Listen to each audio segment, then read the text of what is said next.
Here, you'll find all the essential vocabulary to speak about this topic at an advanced level with confidence and fluency. Welcome in, everybody. Ready for another deep dive? Today, we're heading straight into the heart of contemporary Germany. We're going to tackle a topic that's, it's both fascinating and kind of unsettling, the resurgence of the far right. Yeah. And what makes it even more, intriguing, I guess, is how this movement is gaining momentum against the backdrop of Germany's, well, we all know, complex history, right? Mm-hmm. Specifically, their commitment to never again after the Holocaust. Yeah, it is a bit of a paradox, isn't it? You'd think a nation so deeply marked by its past would be, well, kind of immune to the allure of that far-right ideology. Right. It's like, how is this even happening? Right. To help us understand this better, we're going to look at two sources today. Okay. We've got excerpts from an academic text, German language, culture, and rhetoric, which is going to give us some, valuable historical and linguistic context. Mm-hmm. And then there's also got a transcript of video essay called Germany and the Resurgence of the Far Right, which is going to give us a more personal and contemporary perspective. Having those two different viewpoints is going to be crucial for getting a comprehensive understanding. The academic text will help us break down the AfD's rhetoric, and the video essay, well, it's going to provide like a more visceral sense of what's happening on the ground, like what it feels like. Okay, so let's jump right in. Yeah. Let's start with the elephant in the room, which is the AfD. The video essay mentions that they're projected to win almost 20% of the vote in the coming national election. Oh, wow. Which would make them the second largest party in parliament. Yeah. I mean, how is this even possible in, modern Germany? Well, it's important to understand that the AfD's success, it's not happening in a vacuum, right? Right. There's a confluence of factors at play here, including economic anxieties, social divisions, and just this growing distrust of mainstream political parties. So they're capitalizing on people's fears and frustrations. Absolutely. And they're doing it in a very calculated way. They've managed to tap into this vein of resentment that's been simmering beneath the surface of German society for some time. And that resentment is connected to Germany's past. Yes, but it's not a simple, straightforward connection. It's more nuanced than that. That makes sense. Yeah. The video essay mentions this concept of, I'm going to try to pronounce this correctly, Vergangenheitsbewältigung. Yeah. Which basically means actively forgetting the past. Yeah. Is that about right? Yeah. And that term gets to the heart of the issue.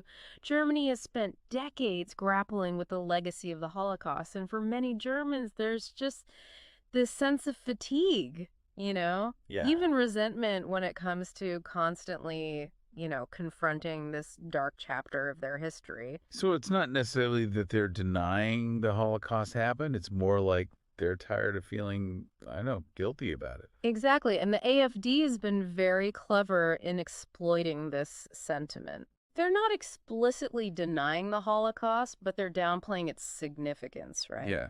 Suggesting that it's time for Germany to just move on. The video essay puts it pretty bluntly. Germans have sworn to never again so many times that it's become an empty phrase. Yeah.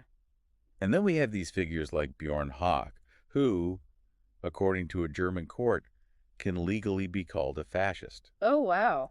And to add to that, Höcke just won a state election. Really? The first far-right win at the state level since World War II. This is a serious development, and it really shows how effectively the AfD is, tapping into these, undercurrents of historical fatigue and resentment. Yeah, absolutely. Okay, so we're starting to see how the AfD is able to gain traction. How are they actually doing? What specific, tactics are they using? Well, one of their main strategies is to distort language and manipulate historical narratives. They take advantage of the fact that many Germans are, well, they're tired of hearing about the Holocaust, and they twist those feelings into like a rejection of any discussion about Germany's past. It's like they're trying to rewrite history. In a way, they are, and it's incredibly dangerous. The video essay highlights some truly disturbing examples of this, like when the AfD's founder compared the Holocaust to, and I'm quoting here, bird expletive. Wow. That's just, I'm speechless. It's shocking, but it's a clear illustration of how the AfD is intentionally downplaying the horrors of the Holocaust. They're trying to normalize these extremist views by presenting them as simply, just a different perspective on history. And then we have Alice Weidel, the AfD chairwoman, who actually tried to reframe Hitler as a communist during an interview. That's right, and it's a complete distortion of historical facts. Yeah. But it's also incredibly effective because it plays into this pre-existing narrative that many Germans have about their past. They want to believe that Hitler was an anomaly, a product of left-wing ideology, and that the true Germany is something completely different. So they're basically like twisting history to fit their own agenda. Exactly, and it's working. They're gaining seats in parliament, winning state elections, and their message is resonating with a growing number of Germans. This is really unsettling. Yeah. But it also makes me wonder about the broader historical context here. Yeah. What else might be contributing to this rise of the far right in Germany?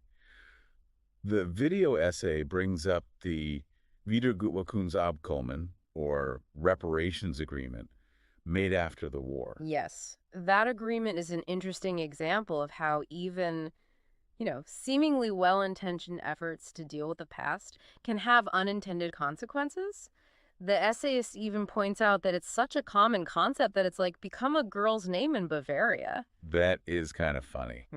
But I get the sense there's a darker side to this agreement as well. You're right. The essayist uses the Wiedergutmachungsabkommen to highlight the lingering presence of anti-Semitism, even among those who were instrumental in rebuilding Germany after the war. They specifically mention Konrad Adenauer, considered a founding father of modern, democratic Germany. Wait, are you saying that Adenauer, a key figure in establishing democracy in Germany, held anti-Semitic views? Unfortunately, yes.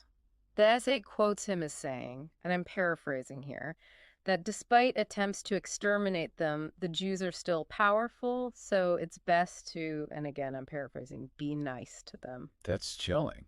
And it suggests that even in the aftermath of the Holocaust, anti-Semitism didn't simply vanish. Exactly. It went underground, became more subtle, but it never truly disappeared. Yeah. And the AfD is now tapping into those latent prejudices, using them to fuel their own rise to power. Okay, so we've established that the AfD is gaining ground by exploiting historical fatigue and manipulating language. But what about the individuals living in Germany today? Yeah. How are they grappling with this, complex legacy? That's where the tension between collective memory and individual guilt comes into play. Germany as a nation has accepted responsibility for the Holocaust, but for individuals, it's much more complicated. They might feel a sense of shame or guilt, even if they weren't personally involved in the atrocities. And how does that play out in their lives? Well, it can manifest in different ways. Some people might avoid talking about the past altogether, Right. while others might try to distance themselves from it by emphasizing, their family's innocence.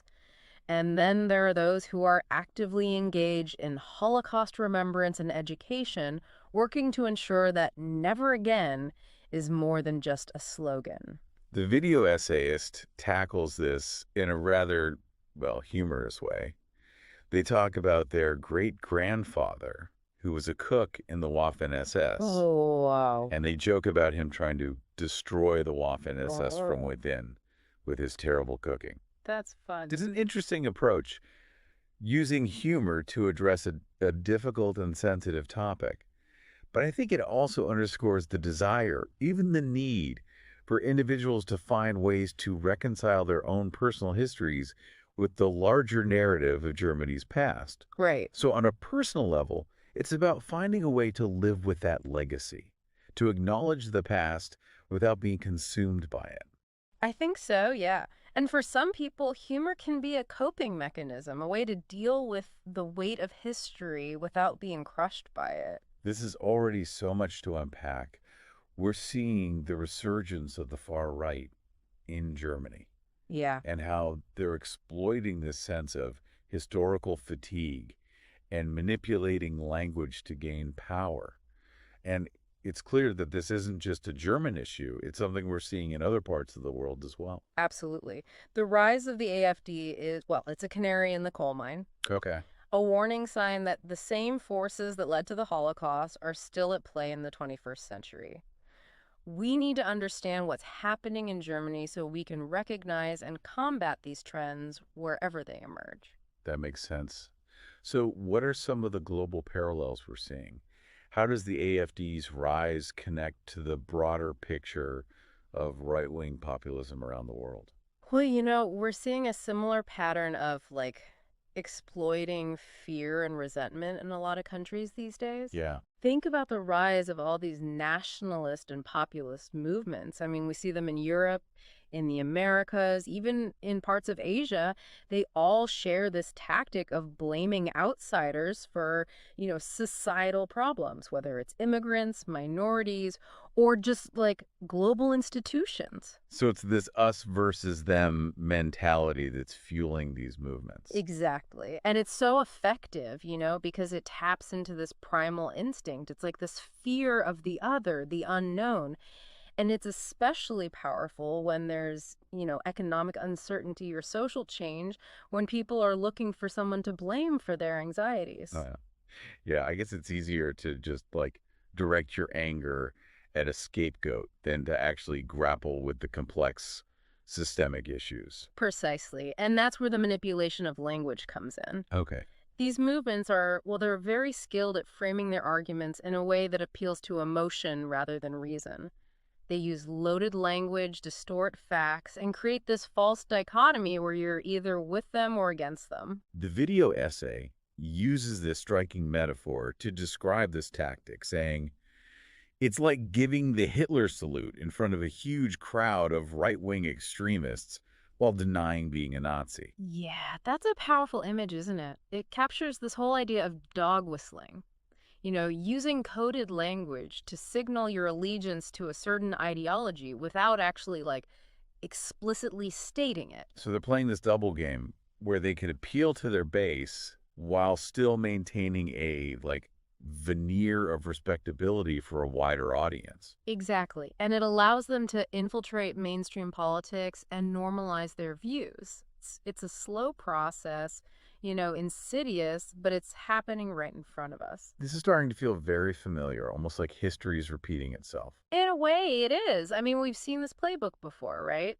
The rise of fascism in the 20th century was fueled by similar tactics of exploiting fear, scapegoating minorities, and manipulating language.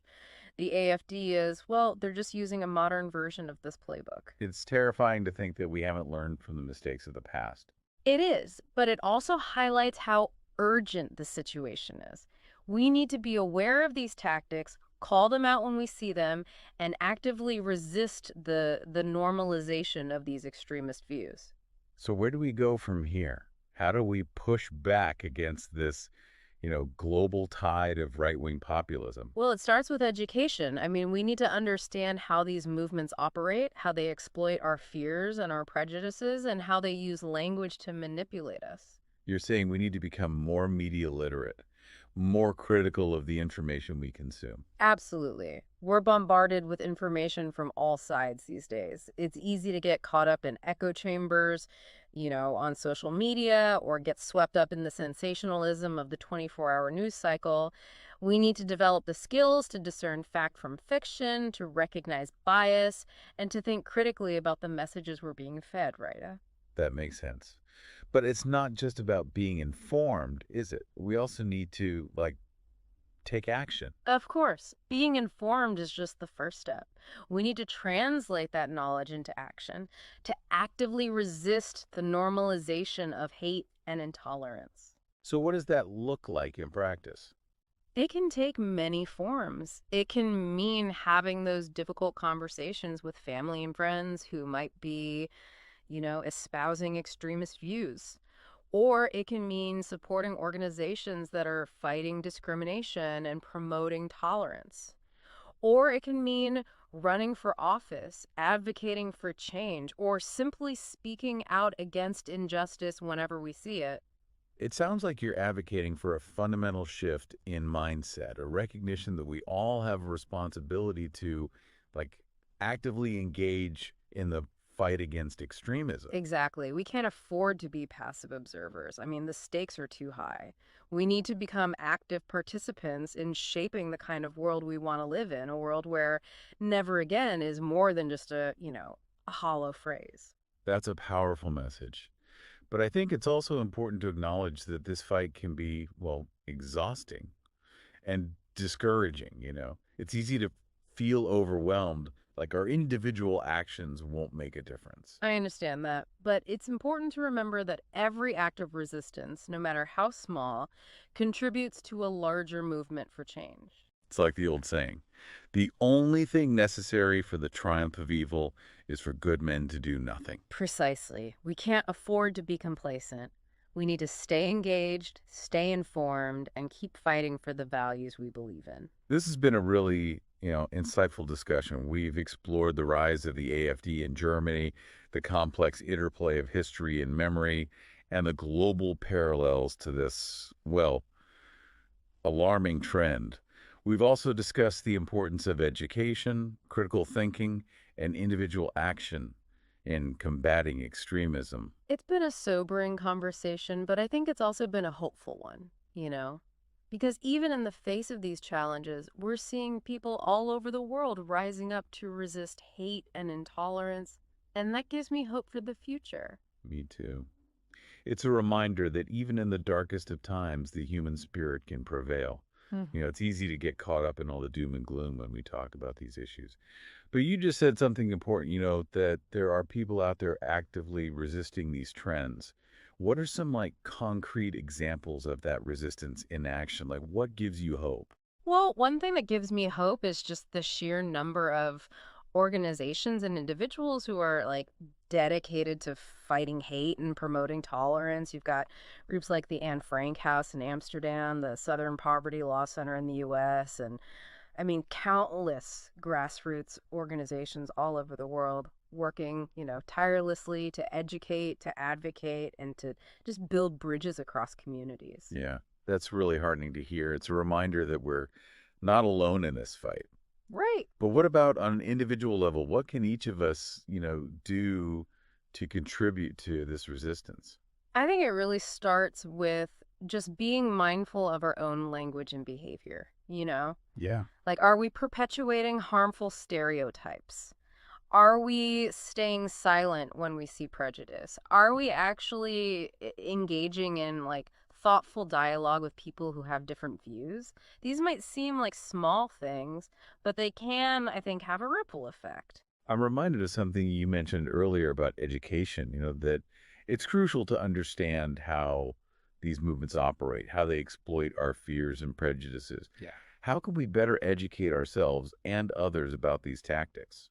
Well, there are some, really fantastic resources out there. For Yeah. example, the website of the Southern Poverty Law Center. They have a wealth of information on hate groups, their tactics, and how to combat their influence. There are also, a ton of books and documentaries that really delve into the history of fascism, propaganda, and the psychology of prejudice. So it's about being proactive, Yep. right? Like seeking out information Yeah. and not just passively consuming whatever comes across our social media feeds. Exactly. We need to be critical consumers of information. Ask ourselves, who's saying this? What's their agenda? What evidence do they have to support their claims? And even something as simple as diversifying our media diet can make a difference. Right. Making sure we're not just getting our news from sources that are just reinforcing our existing beliefs. Absolutely. It's crucial to expose ourselves to different perspectives, to challenge our own assumptions, and to just engage in civil discourse with those who hold different views. I think that's how we break down echo chambers and build understanding. You know, when we first started this deep dive, I have to admit, I was feeling pretty, I don't know, pessimistic. Yeah. But hearing you talk about all the individuals and organizations actively resisting these trends, it gives me like this glimmer of hope. It makes me feel like we're not just powerless bystanders in all of this. Like we can actually make a difference. Yeah. I think that's the key takeaway here. Yes, the rise of the far right is alarming. Yes, we're facing some really complex challenges, but we're not powerless. We have the power to choose how we respond, to educate ourselves, to engage in dialogue, and to take action. And that's incredibly empowering, I think. This has been such an eye-opening deep dive into the heart of, Germany's political landscape and the concerning rise of the AfD. We explored how they exploit that historical fatigue and manipulate language to gain power. But just as importantly, we talked about the ways in which individuals and organizations are resisting these trends, both in Germany and around the world. We saw how crucial it is to understand, the tactics of these movements, to be critical consumers of information, and to actively engage in the fight against hate and intolerance. We hope this deep dive has not only provided you with, some valuable insights, but has also left you with a sense of hope and a renewed commitment to building a more just and equitable world. Thank you for joining us on this journey. And remember, the fight against extremism starts with each one of us.